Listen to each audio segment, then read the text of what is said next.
Amigas, amigos, bienvenidos a la Sociedad Económica Amigos del País. Una tarde espléndida, casi más que de otoño, de primavera.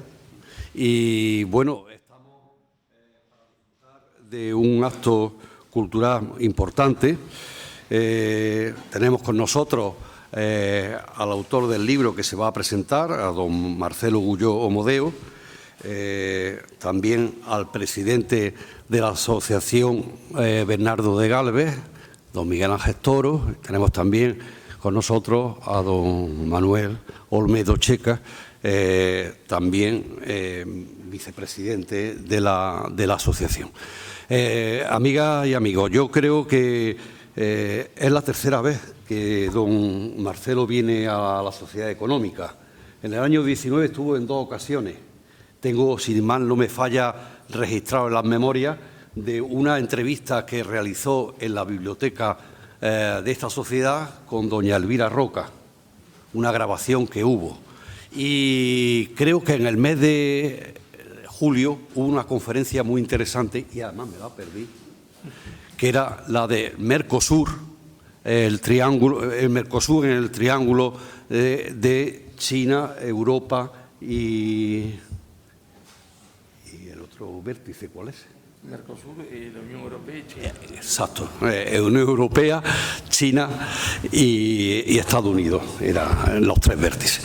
Y de alguna forma creo que vuelva y retorne a la Casa, o el proyecto de Casa América que estamos también promoviendo, es también un motivo de satisfacción y de orgullo para nosotros, porque la Sociedad Económica tenía desde principios del pasado siglo una sección iberoamericana dedicada a fomentar las relaciones con Hispanoamérica. Esa sección sale, entre otras cosas, por el conocimiento, el cariño, la pasión que los entonces directivos de la Sociedad Económica tuvieron con América y sobre todo con Argentina. Argentina fue la gran valedora, o que llevó a cabo la Sociedad Económica, que fue la construcción del barrio obrero América. Y creo que recordarlo no está de más, porque se hizo con un gran esfuerzo de países de la República Hispanoamericana, pero sobre todo de Argentina.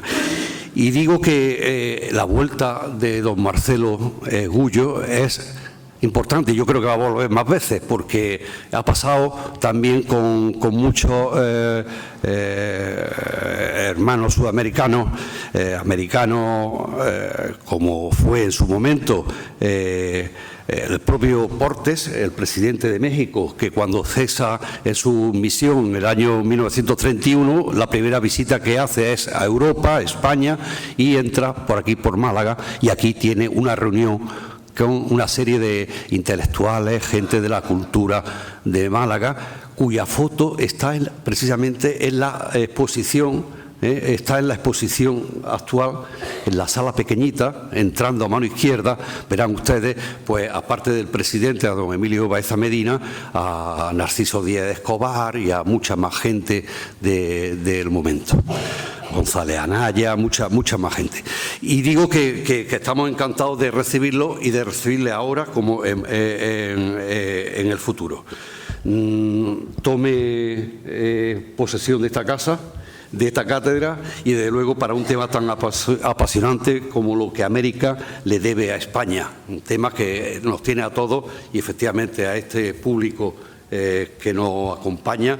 Este importante acto va sin duda a permitirnos aprender, conocer y desde luego armarnos de ese argumentario que tanta falta nos hace en lo que ayer planteaba en el aula de estudios portuarios, que era la necesidad de ser capaces de responder a todo lo que de alguna forma hoy es los ataques que sufre España, el pasado, la historia, la labor civilizadora, y eso hay que ponerlo en valor. Pues compartiendo eso, agradeciéndole que esté aquí con nosotros, paso la palabra a don Miguel Ángel Toro, para que haga siga con el acto, que es, al fin y al cabo, la parte que organiza la Asociación Bernardo de Galvez. Muy bien, buenas tardes. En primer lugar, agradecerles a todos ustedes su presencia en este salón de actos de la Sociedad Económica de Amigos del País, que siempre nos recibe con los brazos abiertos. Y voy a aprovechar que estoy diciendo esto para hacer la entrega al presidente don José María Ruiz Povedano de un obsequio de la Asociación Bernardo de Galvez, precisamente por este apoyo que siempre nos brinda. Don José María. Muchas gracias. Nada, hombre.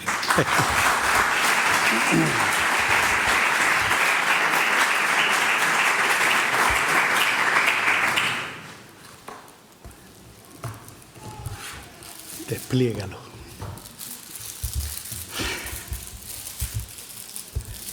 Bueno, ya que lo ha abierto, que lo abra del todo, que lo enseñe.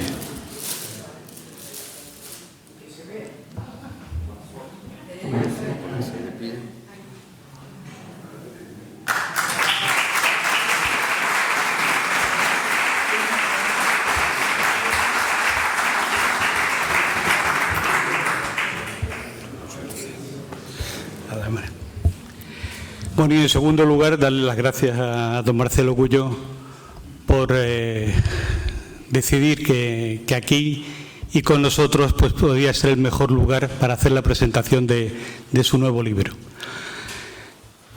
Tal vez alguien se pregunte, mejor dicho, qué relación puede tener la Asociación Bernardo de Galvez con don Marcelo Culló, porque al fin y al cabo él es argentino, nosotros somos españoles, aunque ellos son sin duda españoles americanos, y Bernardo de Galvez pues, no desarrolló su labor en la zona sudamericana. Y yo creo que todo esto viene por una evolución de la propia asociación.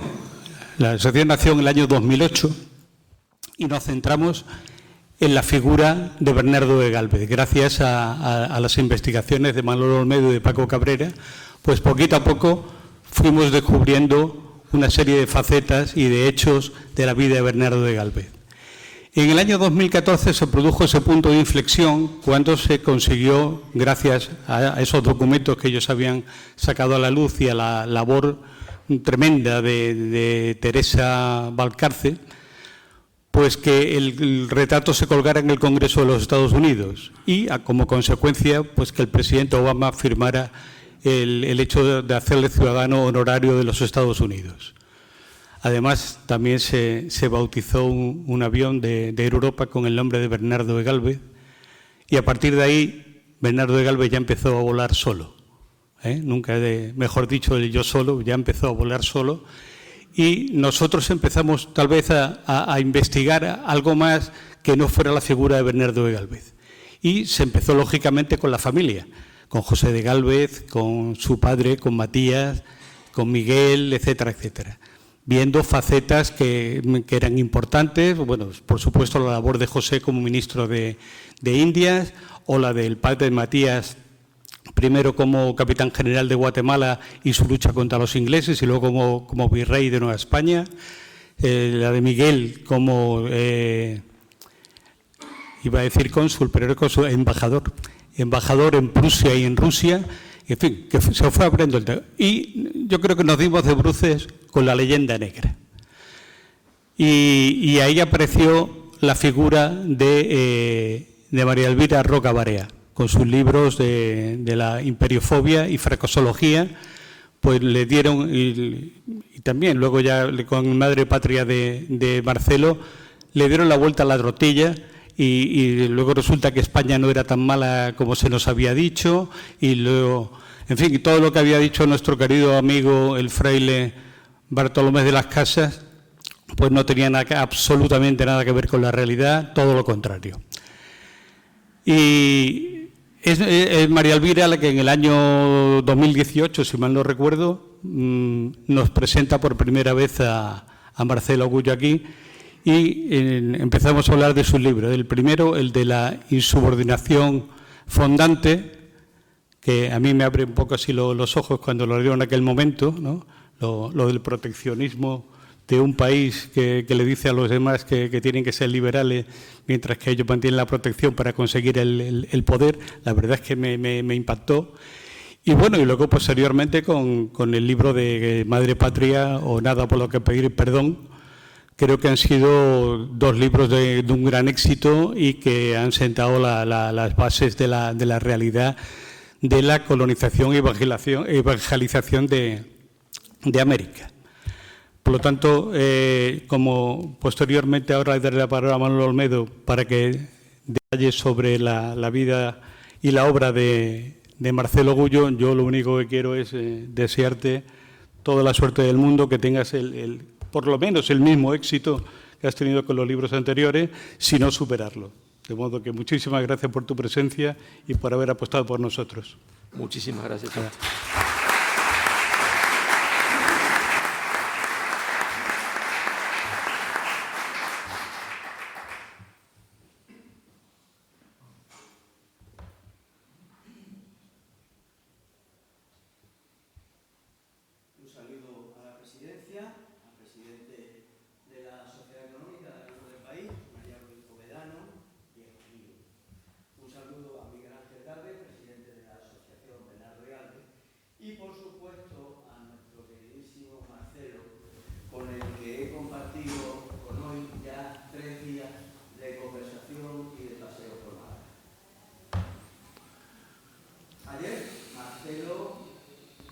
Ayer, Marcelo, nuestro gran y admirado amigo, que hoy nos honra con su presencia, recibió el premio Bernardo de Gálvez. ¿Qué hago? Ahí. Vamos, pues, a hablar un poquito de él y de otras excepcionales personas, enmarcadas en etapas históricas muy distintas, porque las primeras se remontan al siglo XV, es decir, que están separados los hechos de hoy de aquellos otros por más de 500 años. Por cierto, nuestra concejala de Cultura, la responsable de la cultura en la ciudad de Málaga, está de camino, nos ha dicho que no la esperemos, pero que va a venir. Así que cuando aparezca por la puerta tendremos que interrumpir un momentito para darle la bienvenida y agradecerle su presencia. Y vamos a hablar de estos 500 años precisamente cuando hoy se cumplen un montón de años más del nacimiento de un gran malagueño, Pablo Ruiz Picasso.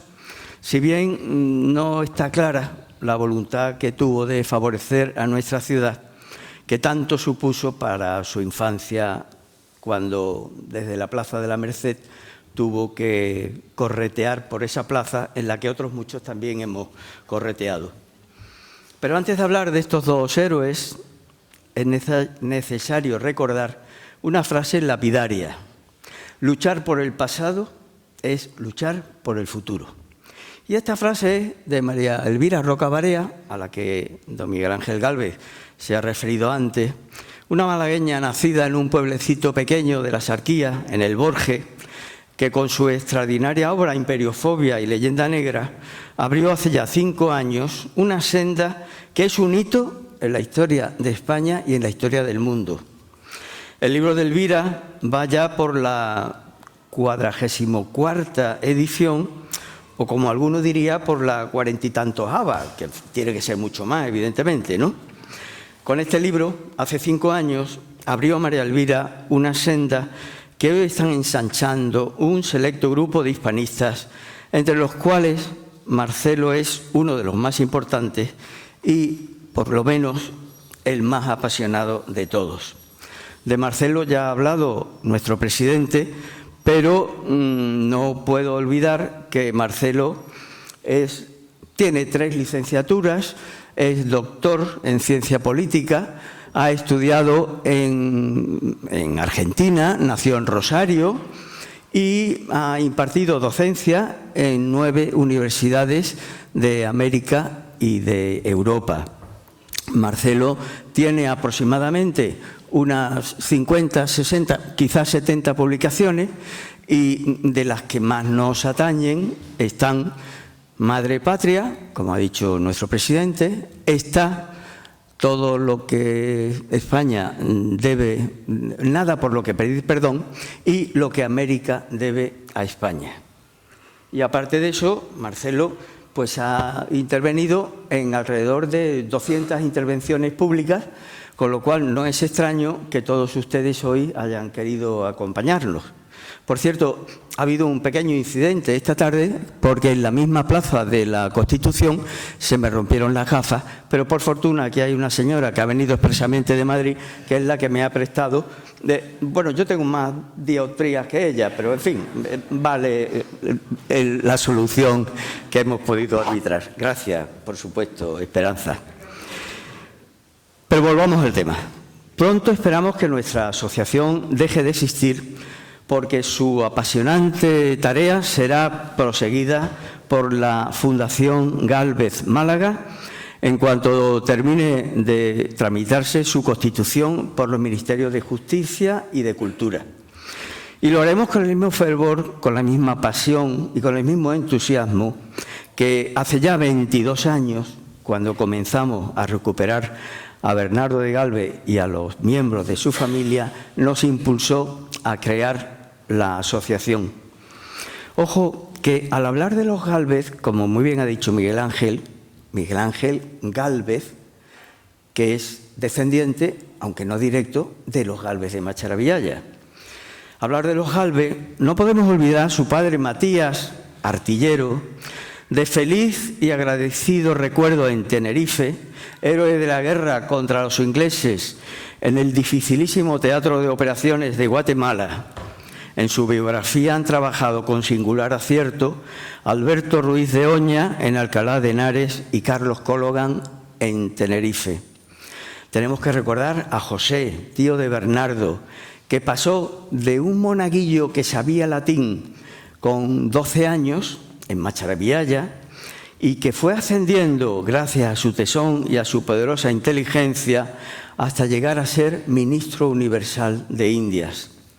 A Miguel de Gálvez, su hermano, que fue el gran estratega que diseñó las operaciones militares de España en el Teatro de Operaciones de América y cuyo resultado fue los triunfos de Bernardo de Gálvez en las armas, en el escenario de Luisiana y Florida, y de su padre Matías en la intrincadísima selva de Centroamérica.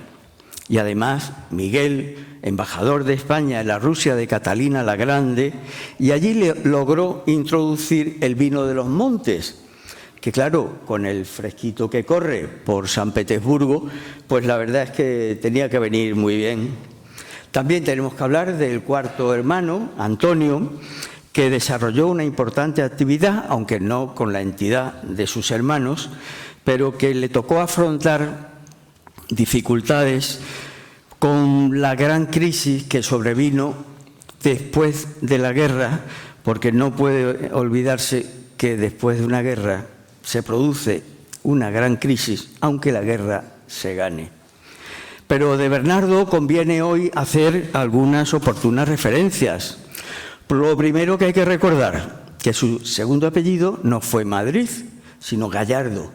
Fíjense a dónde ha llegado la falta de información, que el presidente Obama, al firmar su nombramiento como ciudadano honorario de Estados Unidos, se refiere a él como Bernardo de Gálvez y Madrid. De Bernardo cabe decir también que nunca estuvo en las 13 colonias, que no conoció a Washington, que nunca desfiló junto a Washington en el desfile de la Victoria, por dos razones: porque no hubo tal desfile y porque nunca conoció a George Washington. Pero que no se me olvide, Washington, el presidente de los Estados Unidos, también consumía vino de los montes, que en inglés se decía entonces el mountain wine, ¿verdad? Eso aparece reflejado en una carta que Washington le envía a su amiga Sarah Fairfax. Nosotros luchamos para que, recuperando a los Gálvez, contribuyamos a recuperar a España, como lo están haciendo estos extraordinarios hispanistas, entre los cuales Marcelo ocupa un destacado lugar, ¿verdad? trabajamos para que cuando dentro de 3 años Bernardo de Gálvez tenga una gran estatua en Madrid, era mucho más difícil que su retrato colgase en el Capitolio de Washington. Luchamos para que la España de monarcas como el rey emperador Carlos I, como Felipe II, como Carlos III, como el rey Juan Carlos I, reciban el homenaje que se merecen, cuando además hoy la corona de España está tan dignísimamente depositada en el gran rey don Felipe VI. Y por supuesto, hoy no podemos olvidar a la católica reina Isabel I de Castilla, que fue la que primero se movió lo necesario para que los indios de aquellas Indias fuesen considerados hombres libres y no esclavos, como hicieron otras potencias europeas. Para que resuene el arte de Velázquez, Goya o Murillo, además de Dalí y de Picasso, estamos trabajando. Para que además de Cervantes, el mundo reconozca a Lope, a Quevedo o a Galdós. Para que además del cardenal Cisneros y del conde de Floridablanca, España y Málaga recuperen la insignia del gran malagueño Antonio Cánovas del Castillo. Y para que España esté más presente como colaboradora necesaria e imprescindible en la gran y decisiva victoria de Yorktown, se acaban de cumplir unos 240 años, hace apenas una semana, pues es imprescindible que hoy citemos a dos figuras muy importantes. Una de ellas, ya lo ha dicho Miguel Ángel Gálvez, nuestra queridísima y admirada amiga Teresa Valcárcel Graziani, y también referirnos al actual y gran embajador de España en Washington, que se llama Santiago Cabanas.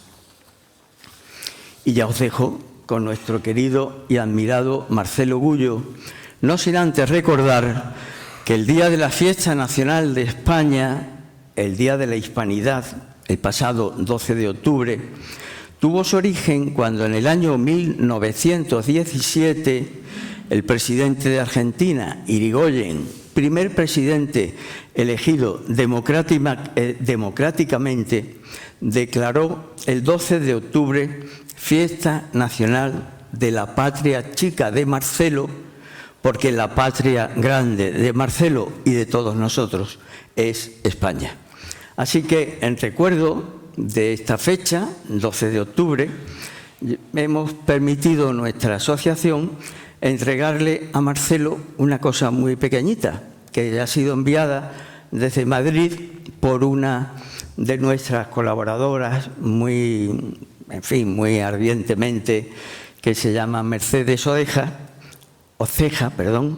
y es simplemente una cinta con la bandera de España que mide lo que mide la estatua, la figura de la Virgen del Pilar. Muchísimas gracias a todos.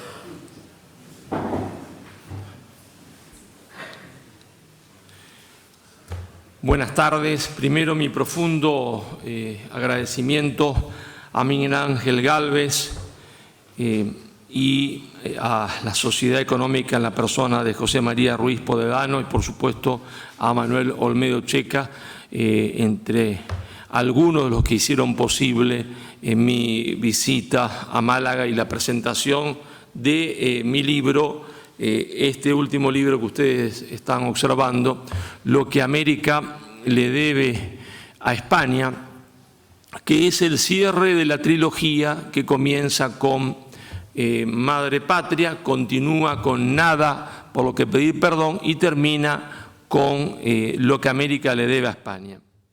Sin embargo, yo no podría estar en esta casa, no podría estar en Málaga y no podría estar delante de mis amigos sin decir que hay que entender que el ocultamiento de la figura de Gálvez, que Gálvez haya sido reconocido tan tardíamente, no es una casualidad, no es un error, no es un error. En política no hay errores, no hay casualidades. La historia es la política que fue, y la política es la historia en construcción. El ocultamiento de Gálvez fue parte de la leyenda negra, que es, y esto hay que entenderlo, la leyenda negra, es decir, la falsificación de la historia de España, eso es la leyenda negra, la falsificación de la historia de España, no solo la falsificación de la historia de la conquista española de América, sino la falsificación de la historia de España, de la obra de España en el mundo, es una tarea permanente que emprenden los enemigos de España, internos y externos. ¿Por qué? Porque la falsificación de la historia es la condición sine qua non para la mala política. La falsa política, la mala política tiene siempre su raíz, está su raíz en la falsa historia. Y por lo tanto, cuando algunos se proponen como objetivo el desmembramiento de España, tienen que continuar construyendo una leyenda negra sobre la historia de España también, como acontece hoy día. Pero era fundamental ocultar la figura de Gálvez. ¿Por qué? Porque los héroes son la prueba de que los valores pueden ser encarnados, de que los valores pueden ser encarnados, que es posible ser virtuoso, que es posible ser honesto y que es posible ser valiente. Es posible ser honesto, virtuoso y valiente. Y cuando los que gobiernan no son ni honestos, ni virtuosos, ni valientes, no quieren que haya héroes, no quieren que los jóvenes sepan que hubo héroes. ¿Por qué? Porque si no, ese héroe es el espejo donde ellos se verían reflejados y entonces los jóvenes verían que lo que gobiernan son unos monstruos, ¿verdad? Porque justamente no son ni honestos, no son virtuosos y no son valientes. Por eso es necesario siempre, para aquellos enemigos internos y externos de España, falsificar esa historia. Falsificar la historia de España en América, pero también en Europa. Un libro podría llamarse Lo que el mundo le debe a España. Esta falsificación de la historia, que nosotros conocemos comúnmente como la leyenda negra, comenzó indudablemente en Italia, pero en Italia donde vivían mis parientes, porque yo tengo los 4 abuelos italianos, era simplemente una cuestión de envidia.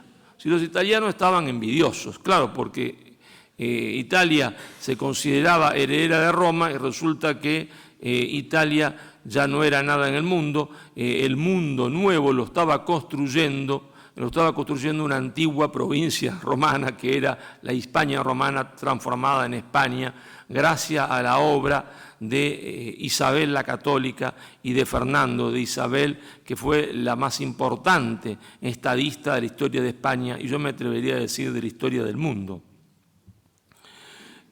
Esto era una cuestión de envidia, es decir, no tenía un real significado político. Pero claro, esta necesidad de mentir de los italianos porque estaban como celosos, como cuando uno llega a un pueblo, enamora en el pueblo, que es un pueblo chiquito, a la más hermosa del pueblo, se la lleva, todos los del pueblo se quedan enojados con uno. Ustedes se ríen, pero es así, vayan a un pueblo chiquito y se llevan a la más linda y verán lo que le dice la gente a uno del que se la llevó.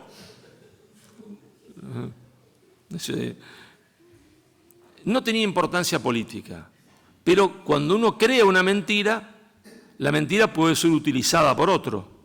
Y la mentira fue utilizada en la guerra civil que se desarrolló en lo que hoy es Alemania, no existía Alemania como ya conocemos, con la reforma protestante de Lutero, es decir, en la guerra civil entre protestantes y católicos. Fue una herramienta del protestantismo contra España porque, ¿no es cierto?, quien propagaba, quien ayudaba a los católicos era Carlos V, que no era español, pero que era rey de España.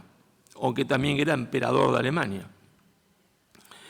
Sin embargo, si bien ahí los insultos suben de calibre, y es ya una herramienta política que no lo era en Italia, no logra tener todavía la envergadura que adquiere, ¿no es cierto?, en lo que hoy conocemos como los Países Bajos, en la Casa de Orange.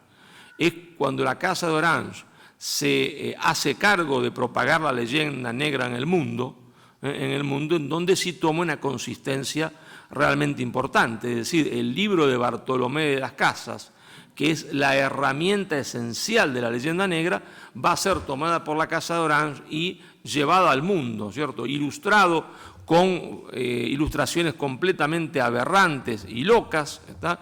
Traducido a todas las lenguas, 40 y pico de ediciones, quién sabe cuántas. Pero esa política de Estado, es decir, ya ahí la leyenda negra transformada en política de Estado, toma realmente ya una dimensión de herramienta política destructora del imperio solo con Inglaterra. Con Holanda es el desprestigio del imperio español, pero no logra afectarlo, es el desprestigio del imperio español. Lo que hace Inglaterra es distinto. Inglaterra es el enemigo declarado de la hispanidad, no hay lugar en el mundo para España y para Inglaterra. Representan dos modelos contrapuestos como lo representaba Cartago y Roma. Exactamente igual. Sí, España era la heredera de Roma e Inglaterra la heredera de Cartago. Y no había lugar en el Mediterráneo para Roma y Cartago. Uno de los dos proyectos tenía que triunfar. El proyecto de Roma, que era un proyecto imperial, es decir, un proyecto de construir conjuntamente con los otros pueblos porque no tiene contenido étnico, racista, o el proyecto de Cartago. No había lugar en el mundo para dos proyectos, contrapuestos como el proyecto de la hispanidad o el proyecto del imperio español contra el imperialismo inglés. Y el imperialismo inglés va a tomar la leyenda negra y ahí sí va a constituirse en una herramienta que le va a provocar al imperio español un daño fundamental, una herida de muerte. ¿Por qué? Porque hay, ¿no es cierto?, en la América española, después de 40 años, un periodo, digamos, de paz y prosperidad como nunca se había visto en el continente. Es decir, después de los primeros 40 años, hay paz y prosperidad.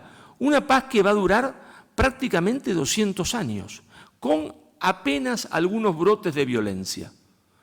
Es decir, hoy los economistas, porque la mayoría está formado inconscientemente en la leyenda negra, porque estudian economía en los Estados Unidos y en Inglaterra, se olvidan que el proceso de desarrollo más exitoso de la historia de la humanidad se desarrolló en la América española. Es decir, ahí se pasó de un estado de subdesarrollo absoluto, aunque esa palabra no existiese en ese momento, al desarrollo económico más gigantesco de la humanidad. En 40 años, hay ciudades que son las ciudades más modernas del mundo.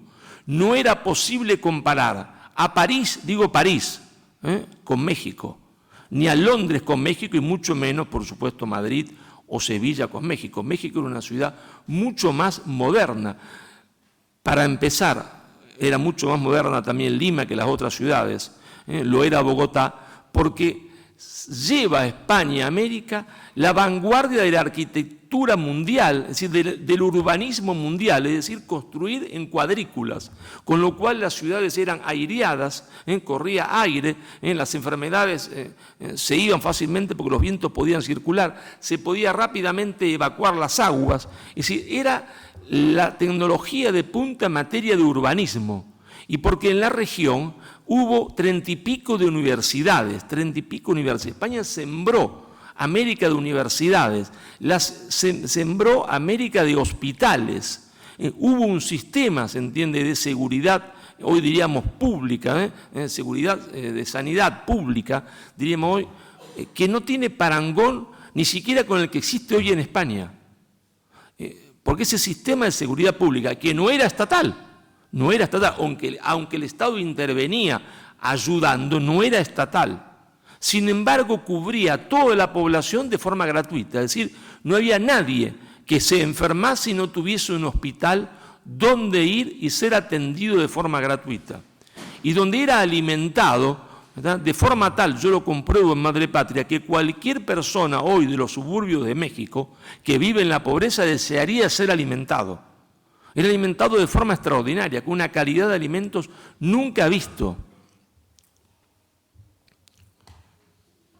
Y surge en toda esa América española lo que en términos actuales, cito de nuevo, esa palabra no existe en ese momento, pleno empleo.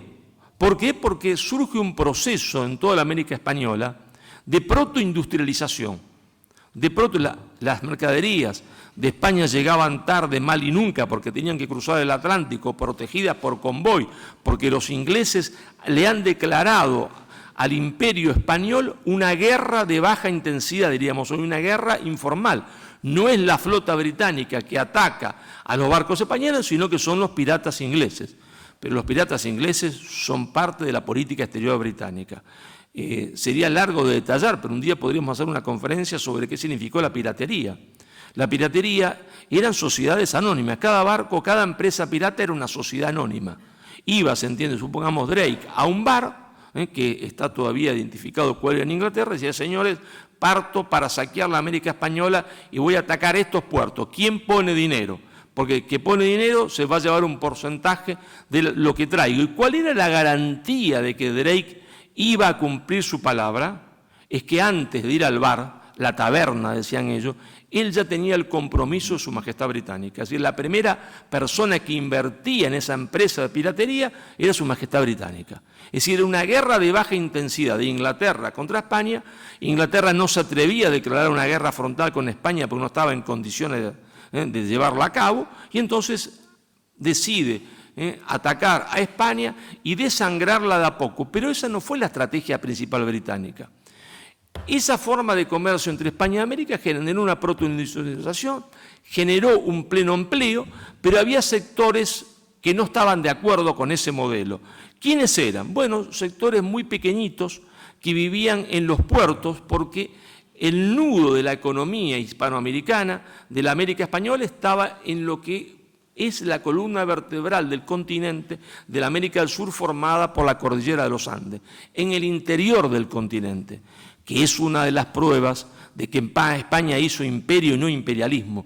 Cuando hay imperialismo hay colonialismo, imperialismo sinónimo de colonialismo. Se fundan ciudades en las costas y se está en las costas para extraer los productos e irse. España funda ciudades en el interior, se queda ahí, está dispuesta a quedarse y a fundir su sangre. Y hay una actividad económica interna, un rosario de universidades y un rosario de ciudades, desde Bogotá hasta Córdoba, el Tucumán en Argentina, pasando por Santiago del Estero, Jujuy, Salta, que están a miles de kilómetros del mar, y algunas como Santiago del Estero a 2000, o separada del mar más cerca, que es el Pacífico, por una cordillera de los Andes de 5000 metros de altura. Pero claro, hay pequeños sectores que no están de acuerdo con la monarquía española, que ejercen el contrabando en la ciudad de Buenos Aires, que ejercen el contrabando en el puerto de Caracas, en Las Guaylas, en Valparaíso, en el puerto de Guayaquil. Son las polis oligárquicas formadas por contrabandistas, y a través del contacto con estos contrabandistas, Inglaterra va a introducir en la América española, la leyenda negra. Va a predicarle la leyenda negra a estos sectores ligados al contrabando. No quiere decir que su única actividad comercial era el contrabando, pero tenían contrabando de importación o de exportación. El libro de cabecera de Simón Bolívar era nada menos que el libro, se entiende, de Bartolomé de las Casas. Por otra parte, estaba editado en Inglaterra. Entonces, ahí sí, ¿no es cierto?, la leyenda negra provoca un daño fenomenal. España no sabe cómo reaccionar a esa serie de panfletos que Inglaterra elabora. España quiere responder haciendo un tratado de 12 tomos que nadie lee, cuando los otros tienen una política de infiltración a través del panfleto, a través de pequeñas obras que van a divulgar, van a entrar ese material a través de los puertos como entran la mercadería de contrabando.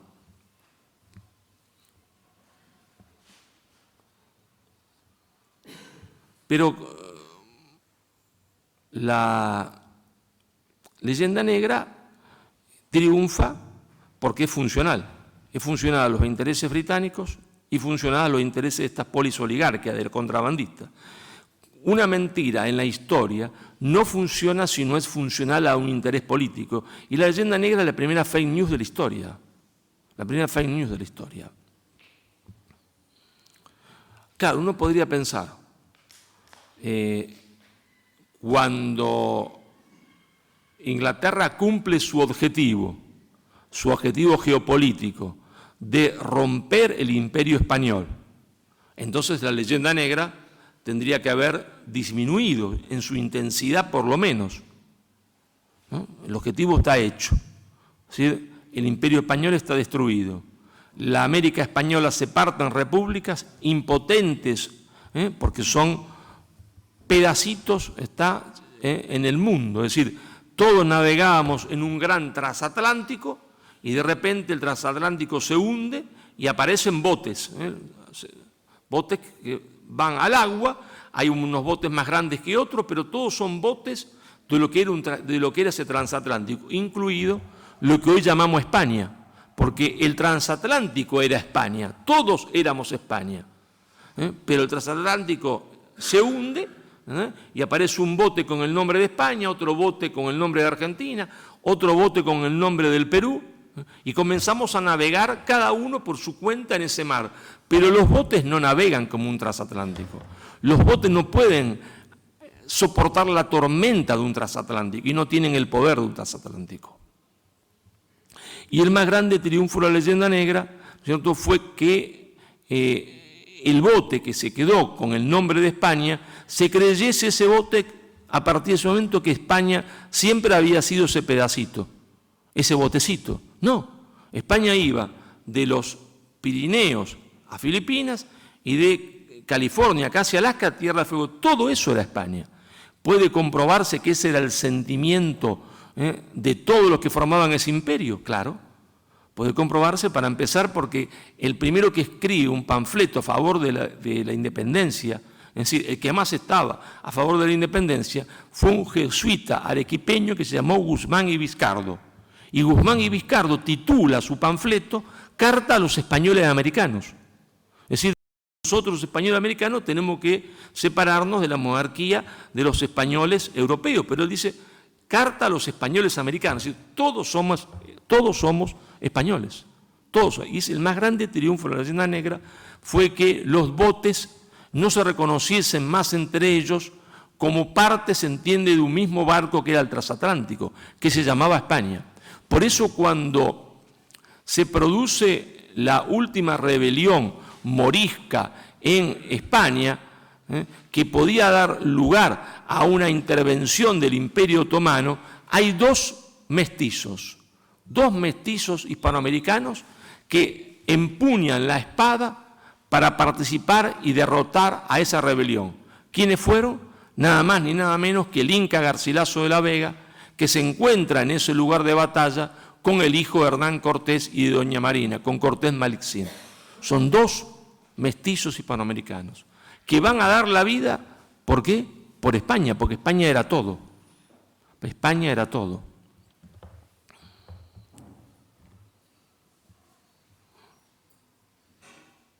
Claro, pero cumplido el objetivo de que el transatlántico está destruido, de que cada uno navega por su cuenta en un bote impotente en el concierto de las naciones, cada bote se cree una nación, uno podría pensar, bueno, la leyenda negra va a disminuir. Bueno, no disminuyó porque cada uno de los que estaba en el bote, en las repúblicas recientemente independizadas, cuando se produce esta guerra civil, porque fue una guerra civil, necesita justificar la acción que ha cometido, es decir, se ha aliado con Inglaterra, que era el enemigo histórico de la hispanidad. ¿Y cómo justifica esto?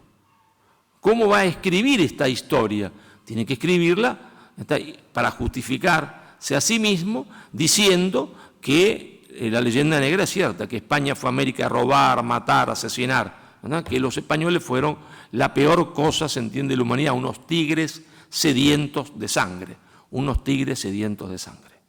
Entonces, las oligarquías que toman el poder crean los sistemas educativos, la educación pública, y entonces en esa educación pública hay que predicar que los españoles fueron tigres sedientos de sangre. Sin embargo, la mentira tiene patas cortas, se va diluyendo en el tiempo. El presidente argentino Julio Argentino Roca, tucumano, decide modificar el himno nacional argentino. Era un himno negro legendario completamente, y decide sacar las estrofas que son un insulto a España, porque sabe que la leyenda negra es falsa. Él no es un hombre del puerto de Buenos Aires, es un hombre del interior, de Tucumán, de aquella ciudad que formaba ese cordón protoindustrial, junto con Córdoba, con Cochabamba, con Quito, con Bogotá. Sabe la historia. No puede expresarla, pero hace un acto fundamental: sacar del himno argentino las estrofas ofensivas a España. Pero va a venir otro gran presidente argentino, el primero elegido constitucionalmente, el primer hombre elegido democráticamente, que fue Hipólito Yrigoyen, Hipólito Yrigoyen, que era presidente de lo que se llamaba Unión Cívica Radical. Ese presidente decide que se debe festejar, que debe ser feriado nacional el 12 de octubre, y escribe un decreto, y lo escribe de puño y letra. Él lo escribe, el por qué hay que festejar el 12 de octubre. Y es la Argentina el primer país en el mundo que decide festejar el 12 de octubre. Ese ejemplo de Yrigoyen va a expandirse por Hispanoamérica, y uno podría haber pensado en ese momento, bueno, es el triunfo definitivo de la verdad contra la mentira. Bueno, desgraciadamente no fue así, porque cuando la leyenda negra deja de ser funcional para Inglaterra, que ya había cumplido sus objetivos, comenzó, ¿no es cierto?, a ser funcional para la Unión Soviética. En 1930, la Unión Soviética ordena que los partidos comunistas de la América del Sur se reúnan en Buenos Aires y dicen: señores, hay que reflotar la leyenda negra. ¿Por qué? Bueno, porque nosotros necesitamos crear odio a España, odio a todo lo que España significó, para crear un fundamentalismo indigenista que conduzca a la formación de repúblicas indígenas. Y con esto lograremos desestabilizar el patio trasero de Estados Unidos, y quizá alguna república la tomamos nosotros. Esto se escribe en Buenos Aires, se da el nombre de las 18 repúblicas en Bolivia, que son las mismas que después va a poner el señor Evo Morales. Se dice que hay que partir el Perú en 4 repúblicas, Chile en 2. En Argentina estaban un poco confundidos y no encontraban población indígena. Entonces, ¿cómo hacemos para dividirla? Y mi provincia tenía una gran población de italianos, y entonces se le ocurrió decir, bueno, dado que no hay indios pero hay italianos, hagamos una república italiana, se entiende, en la provincia de Santa Fe. ¿No? Parece una locura. En realidad no lo era la vieja política de dividir para reinar, de destruir, de disgregar. Claro, el Partido Comunista en ese momento comenzaba a tener un gran predicamento sobre la masa de trabajadores, La revolución bolchevique, acuérdense ustedes, Lenin en Moscú, toda la propaganda comunista mundial en el mundo, y entonces esa aureola de la patria del proletariado que era la Unión Soviética, y centenares de miles de personas en el mundo que creían eso, que eso era el paraíso en la tierra. No se olviden que la clase trabajadora francesa e italiana era profundamente comunista. El Partido Comunista francés llegó a ser fuertísimo, y el Partido Comunista italiano llegó a ser fuertísimo, y en esa tarea estaba el Partido Comunista en Argentina. Uno de los pilares del Partido Comunista es la leyenda negra. Acontece el surgimiento del peronismo en Argentina. El peronismo va a convencer a las clases trabajadoras y aparta de las clases trabajadoras del antihispanismo, porque Perón y su esposa Eva Perón son profundamente hispanistas, predican el hispanismo y entonces dejan al Partido Comunista sin trabajadores. Se quedan con intelectuales, pero no tienen más trabajadores. Es decir, fracasa esa política. Sin embargo, si fracasa en la clase trabajadora, tiene un relativo éxito en las universidades. Pero digamos que está como neutralizada, porque no se convierte en algo popular. Porque no logran, se entiende, tener trabajadores que se van con el peronismo. Sin embargo, vuelve a resurgir con la llegada de Fidel Castro al poder en Cuba. Fidel Castro, que no es antihispanista de ninguna manera, en su juventud es un hispanista convencido, a diferencia de su hermano, de Raúl, se hace comunista, la alianza con la Unión Soviética y por lo tanto la Unión Soviética impone la línea de acción y la línea de acción es ser antihispánico pro leyenda negra. Y entonces ahí la inteligencia cubana trabaja para dar a conocer al mundo entero un libelo, un panfleto, tan panfleto como el libro de Bartolomé de las Casas. Si el libro de Bartolomé de las Casas había sido fomentado por la inteligencia británica, el libro de Galiano, Las venas de América Latina, va a ser fomentado por la inteligencia cubana. Y como Inglaterra convirtió un panfleto, como era el de las Casas, en un éxito mundial, y antes lo había ayudado la Casa de Orange, la Unión Soviética y Cuba van a convertir este panfleto de Galiano en un éxito mundial. Al punto tal, yo me atrevo a decir y llamarlo panfleto, porque el mismo autor de Las venas abiertas de América Latina, Galiano, antes de morirse, porque los hombres cuando se mueren suelen decir la verdad, se arrepienten de lo que han hecho, dice, yo no volvería a escribir, ni siquiera a leer ese libro. Él mismo lo dice, porque eso no era un libro, era un panfleto.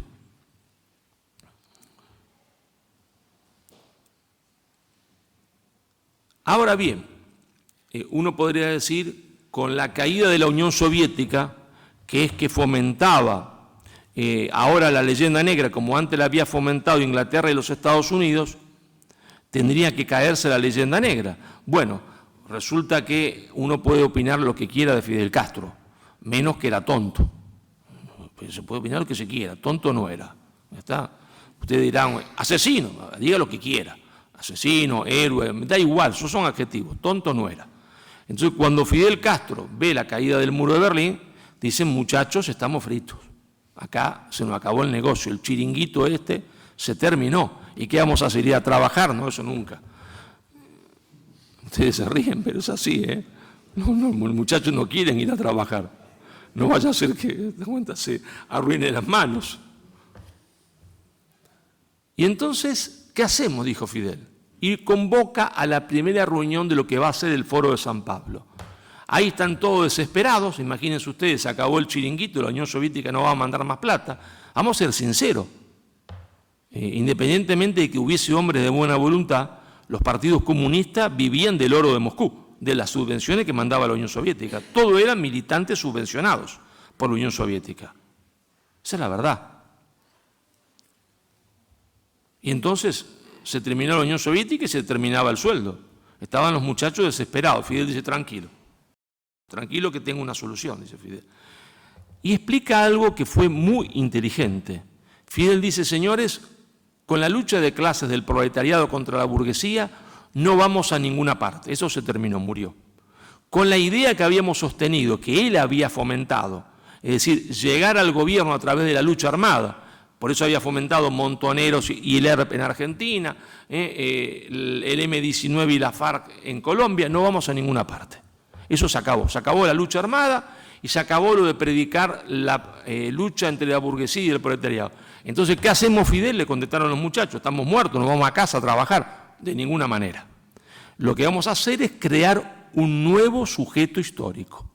Vamos a decir que ahora vamos a luchar por las masas indígenas explotadas desde hace 500 años, cuando comenzó nuestra desgracia, con la llegada a América. Vamos a reflotar la leyenda negra, Vamos a reflotar la leyenda negra, vamos a construir un nuevo sujeto social, son las masas indígenas explotadas ahora por la burguesía colombiana, argentina, boliviana, vamos a crear un odio racial, vamos a construir un nuevo sujeto histórico, pero no para que tome las armas, porque ese camino está anulado. Vamos a utilizar, en vez de una metodología leninista, una metodología gramsciana, es decir, vamos a conquistar el poder conquistando primero la cultura, porque quien conquista la cultura conquista el poder, porque Marx estaba equivocado. No es la estructura que determina la superestructura, sino la superestructura que determina la estructura, es decir, es la cultura que determina la política y la economía. Por lo tanto, ustedes van a conseguir la hegemonía cultural en los profesorados de historia, en los profesorados de filosofía, en las facultades de antropología, en las facultades de historia, y después de 40 años, esa hegemonía cultural nos llevará a la hegemonía política, al poder, mediante procesos democráticos. Y no se equivocó. Todos los que estaban ahí en esa reunión, todos los partidos políticos, los movimientos guerrilleros que estaban ahí en esa reunión, son los que están gobernando hoy la América del Sur. Todos los muchachos o los descendientes o muchachos son los que hoy gobiernan la América del Sur. Petro, se entiende, que era el M-19 en Colombia, Boric, Evo Morales, con lo que después fue el MAS, que fue posterior, pero estaban los muchachos ahí, todos llegaron al poder. Es decir que el éxito de la política de Fidel fue extraordinario. Sí, había que reflotar la leyenda negra para llegar al poder. Claro, cuando ellos llegan al poder tienen un problema. El problema es que eran una manga de inútiles, y muchas veces ladrones. Y entonces, más que nunca, había que seguir fomentando la leyenda negra. ¿Por qué? Bueno, muy sencillo, porque la leyenda negra ahora tiene que servir para justificar nuestro fracaso económico. Es decir, el señor Maduro nada en petróleo, está gobernando uno de los países más ricos del mundo y resulta que el 80% de la población es pobre. ¿Quién tiene la culpa? España, el colonialismo español. No él. Pero escúcheme, Maduro hace 200 años que se fueron los españoles. Y usted está sentado en el país más rico del mundo, la culpa la tiene España. Y el señor López Obrador, lo mismo, la culpa la tiene España, porque hay un problema de corrupción en México. Dice, pero no es culpa nuestra, es la herencia española. Culpa nuestra no es. Entonces, es la justificación de los populismos hispanoamericanos rosados, no ya rojos, no son rojos como los de Fidel, sino rosaditos, que encuentran en la leyenda negra la justificación para encubrir sus robos y su inutilidad en el gobierno cuando es que no son ladrones.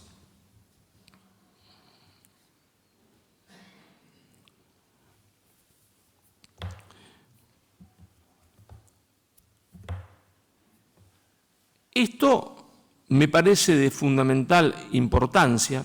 Fíjense ustedes que yo no le detallé el libro que hoy ustedes tienen acá. ¿Y saben por qué no les detallé todo el contenido del libro? Aunque parte está en este libro y parte en los anteriores de lo que he dicho y otra parte no. Muy sencillo, porque después no me compran el libro. Claro, ya me encontré con una persona que me dijo, profesor, ¿para qué le iba a comprar el libro? Si usted me lo explicó todo tan bien, ya no necesito leerlo. Y ahí me di cuenta que no tengo que contarles el libro. Si le cuento el libro, estoy frito, soy el peor vendedor del mundo.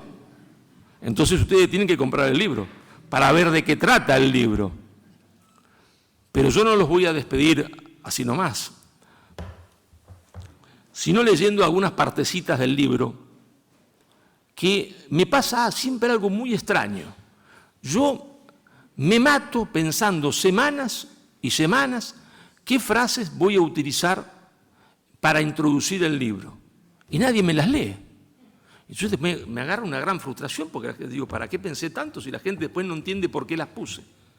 Y fíjense ustedes esta frase que yo elegí para abrir que es el último libro, pero que yo les pido también a ustedes que después lean las frases que encabezan Madre Patria y nada por lo que pedí perdón. Y entonces entenderán el porqué. Hay 3 frases. La primera es de Juan Bautista Alberdi. Fue argentino, creador de la Constitución del 52, y dice Alberdi, entre el pasado y el presente hay una afiliación tan estrecha que juzgar el pasado no es otra cosa que ocuparse del presente. Si así no fuera, la historia no tendría interés ni objeto. Falsificad el sentido de la historia y pervertís por hecho toda la política. La falsa historia es el origen de la falsa política. La falsa historia que hoy sufrimos en España y en Hispanoamérica tiene su origen en la falsa política. Juan Bautista Alberdi. La segunda frase pertenece a una figura genial de la literatura rusa, que sufrió en carne propia el comunismo en Rusia, Alexander Solzhenitsyn. Y dice, sabemos que nos mienten, y esto es exactamente así en el tema negro legendario. Sabemos que nos mienten. Ellos saben que mienten. Ellos saben que mienten. El señor Petro sabe que miente. El señor Boric sabe que miente. El señor López Obrador sabe que miente. No es que no sepa, sabe. El señor Maduro sabe que miente. Pero él dice, a Cristo lo crucificó el Imperio Romano. No el Imperio Romano, sino el Imperio Español. Bueno, ellos saben que sabemos que nos mienten. Sabemos que ellos saben que sabemos que nos mienten. Y sin embargo siguen mintiendo. Por eso es necesario luchar por la verdad, porque los propagadores de la mentira trabajan incansablemente y la verdad no se impone por sí misma si nosotros no trabajamos para que se imponga, porque los trabajadores de la mentira trabajan incansablemente y sin embargo siguen mintiendo. Ellos no descansan aunque hayan sido descubiertos en su mentira. Por eso yo digo, compren el libro, regalen el libro, pero no tendría sentido si ustedes no se lo regalan a los más jóvenes. Hay que hacerles llegar el libro a los más jóvenes. El futuro se decide en los más jóvenes, en lo que sean sus sobrinos, sus primos, sus hijos, sus nietos. A ellos hay que hacerles llegar el libro, porque son perezosos para comprar, pues no quieren gastar 22 euros. Pero si uno se lo compra, lo leen. Pero hay una tercera frase, y dice, y nos dicen a los españoles e hispanolatinos que no soñemos, que despertemos, que volvamos en nosotros mismos, que olvidemos nuestras mentidas glorias. Es el camino para que no actuemos. No, soñemos nuestra inmortalidad, soñemos que volverá a tocarnos la hora. El autor de esta frase es nada menos que el genial Miguel de Unamuno. Señores, va a tocarnos nuestra hora, porque hay una ventana de oportunidad para la hispanidad. Hay una ventana de oportunidad para la hispanidad, porque el mundo se va a reagrupar, no por cuestiones de cercanía geográfica, que antes eran imprescindibles, porque las distancias no estaban acortadas como están ahora por la tecnología. Marshall McLuhan entendió en su famoso libro La aldea global, que el mundo había cambiado porque la categoría de espacio y tiempo, las categorías de espacio y tiempo que habían regido la historia de la humanidad iban a ser transformadas por la revolución tecnológica. La revolución tecnológica permite que ahora alguien en Buenos Aires, Caracas, Montevideo, esté viendo al mismo tiempo lo que yo estoy diciendo acá y lo estén escuchando ustedes. Es decir, volvemos a constituirnos en una comunidad, una comunidad de hispanoparlantes unida, como nunca antes estuvo unida. ¿Por qué? Porque la revolución tecnológica lo permite. Entonces, el constreñimiento geopolítico de la geografía desaparece. Eso es lo que quiere explicar Marshall McLuhan cuando dice la categoría de espacio y tiempo quedan reducidas a la nada. En su libro, La aldea global, en su libro se entiende La galaxia de Gutenberg y otros que no vendría la pena nombrar, pero lo que América le debe a España. Me preguntaba hoy un periodista, ¿qué es lo que América le debe a España? Y yo le dije, voy a contestarte con una serie de frases que no son mías, ¿no? Y de autores a los que no se lo podría acusar de derecha cavernícola, ¿no es cierto?, ¿no?, ni de nacional católico, ni de retrógrado, ni qué sé yo qué, porque no existe leyenda rosa. Dato mata relato. Dato mata relato. Fue tan grande la obra de España en América que con solo describir la obra de España en América, la leyenda negra se cae como un castillo de naipes. Lo que pasa es que hay que describirla y fomentar la verdad, porque los otros siguen mintiendo, aunque estén descubiertos. No hay leyenda rosa, hay descripción de la verdad. Lo que pasa es que hay algunos en España que, a diferencia de los antiguos españoles, no son valientes, no son hombres que digan la verdad, no son hombres que luchen por un ideal porque solo les interesa el materialismo, el dinero. Y entonces, como el ladrón, ellos piensan que todos son de su condición, que no existen los hombres valientes, que no existen los hombres idealistas, y entonces juzgan a los españoles que fueron a América, a esos grandes españoles de la conquista, como son ellos. Piensan que Pizarro, que Cortés, son como son ellos, cobardes, materialistas, y por lo tanto no pueden entender la obra de España en América. Son incapaces de entenderla. Pero claro, dicho esto, saltan a mi yugular y dicen fascista, nacional católico, retrógrado. Bueno, vamos a ver, ellos que son tan antiimperialistas, de palabra, ¿no? Nada más que de palabra. Vamos a citarle a un antiimperialista en serio, a un hombre que enfrentó al imperialismo norteamericano pistola en mano, no de palabra. Este hombre que enfrentó pistola en mano en la América Central a los norteamericanos para que abandonaran su país que habían ocupado, fue nada menos que Augusto César Sandino, quien afirmó, Augusto César Sandino, si alguien quiere acusarlo de fascista, ¿no?, retrógrado, nacional católico, a Sandino. Yo veía antes, hace tiempo, con protesta, la obra colonizadora de España, pero hoy la veo con profunda admiración. España nos dio su lengua, su civilización y su sangre. Repito, Augusto César Sandino. España nos dio su lengua, su civilización y su sangre. Nosotros más bien nos consideramos como españoles indios de América.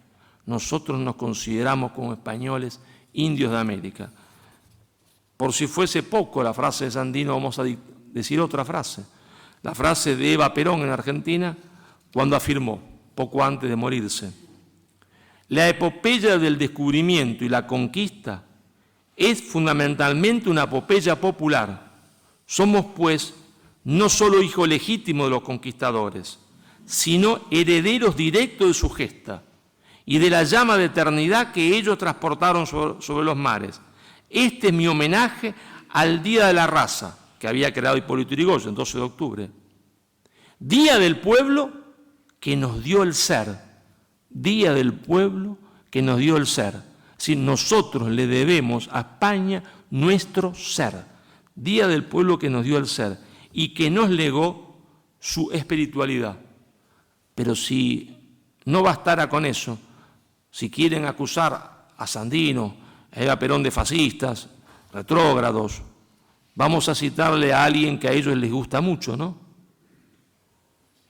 Que tenía raptos de sinceridad, porque sabía que lo que decía no era cierto. Entonces, por ahí tenía su rapto de sinceridad y dijo en España, queremos seguir siendo esta maravillosa mezcla de españoles, de indios y de africanos. Nos sentimos privilegiados por eso.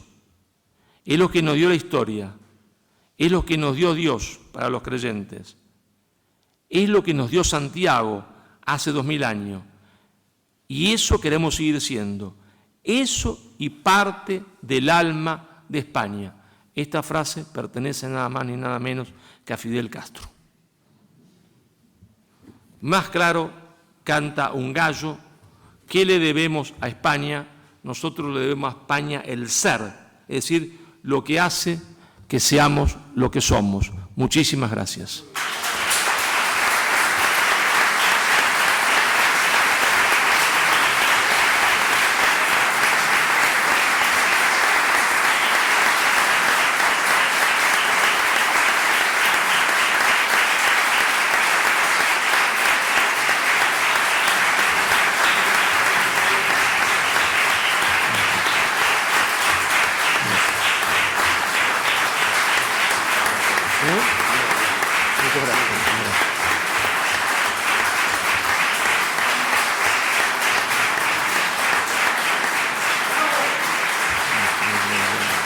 Muchas gracias.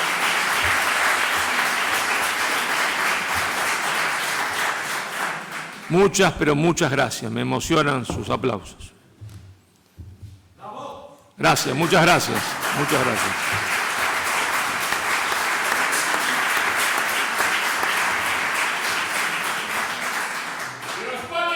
¡Viva España! ¡Viva la hispanidad!